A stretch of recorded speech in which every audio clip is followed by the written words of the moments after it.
Mga kapuso, binabawi ng ilan sa mga nagpakilalang dating bodyguard ni Zaldico ang nauna nilang pahayag na nagkatid sila ng mali-maletang pera kina Pangulong Bongbong Marcos, dating House Speaker Martin Romualdez at iba pa. Nakatutok si Marie Zumali. Noong February 2026, lumabas sa publiko ang 18 mga lalaking nagpakilalang dating security ni dating Congressman Zaldico, ang ilan sa kanila mga dating Marines. Sa kanilang affidavit, sinabi nilang naghatid umano sila ng mali-maletang pera kina dating Speaker Martin Romualdez, kay Ko at maging kay Pangulong Bongbong Marcos. Apat sa kanila humarap sa akin kanina. Ang sinabi nila sa akin, binabawi na nila ang mga nauna nilang sinabi at kwento. Gusto lang po namin mag-recant po, ma'am, at para mabinabawi na po namin yung mga unang salaysay namin. At gusto na namin pong manahimik dahil sa ngayon ay tad kami ng mga kaso, mga banta sa buhay namin. Kaya pag-isip-isipan namin na binabawi na po namin yung mga salaysay po namin. Hindi sila nagpakita ng mukha sa kamera dahil sa matinding bantaraw sa kanilang buhay.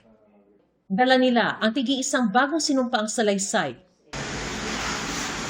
Binigyan din nila kami ng kopya ng video ng panumpaan at inotaryo ang mga ito. Bakit niyo gustong bawiin? Hindi po totoo yung mga ibang sinabi na po namin. Binabawi po namin lahat yung unang salaysay na nagatid namin. At hindi totoo po yung sinasabi namin doon. Sa unang sinumpaang salaysay namin. Doon sa sa salaysay namin po, sa unang salaysay po.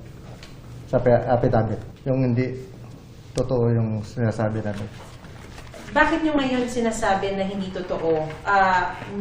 Pero noon kasi pinanindigan niyo eh. Parang naguguluhan pa kami noon. Tapos ang nagawa ng affidavit namin po ay hindi kami po.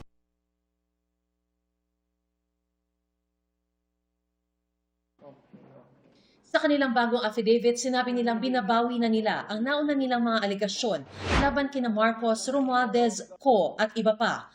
Pumirma lang sila sa joint affidavit dahil sa pangakong pera. Una kasi dyan, ma'am, may mga pangako po sa amin. Tulad ng pinansyal na sinasabi nila po na pwede na po kayong hindi magtrabaho ng 2 taon. Tapos meron pa kayong security sa pamilya niyo. Kapalit ng ano? Kapalit po sa ginawa na joint affidavit ko. 3 sa humarap sa akin ngayon, pumirma ng affidavit sa Office of the Ombudsman na ginagamit ngayon sa investigasyon kay Romualdez at iba pa. Pero kwento nila, nang humarap raw sila sa Ombudsman, pinilit silang pumirma sa sinumpaang salaysay na gawa na rin daw. Tinakot daw silang sasampahan ng patong-patong na kaso.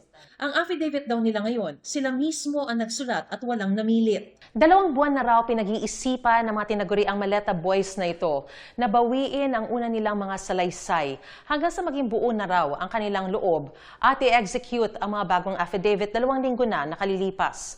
Anila, nag-iisip na rin daw ang iba pa nilang mga kasamahan na pumanig sa kanila.